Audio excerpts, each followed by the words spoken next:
Hai, ini hardware set. Bos, hari ini saya akan menunjukkan cara mengatur aplikasi untuk Xiaomi Robot Vacuum S40. Pertama, install aplikasi Xiaomi Home dan buka aplikasinya. Setujui, lalu pilih wilayah Anda di sini, kemudian masuk dengan akun Xiaomi. Jadi beri saya waktu sebentar. Oke, sekarang pilih akses ke lokasi perangkat.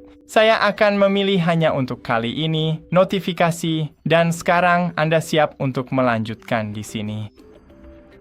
Kita bisa masuk ke profil kita, Xiaomi Home di sini, untuk menambahkan perangkat lain. Terima kasih sudah menonton. Jangan lupa untuk menyukai video ini dan sampai jumpa di video berikutnya.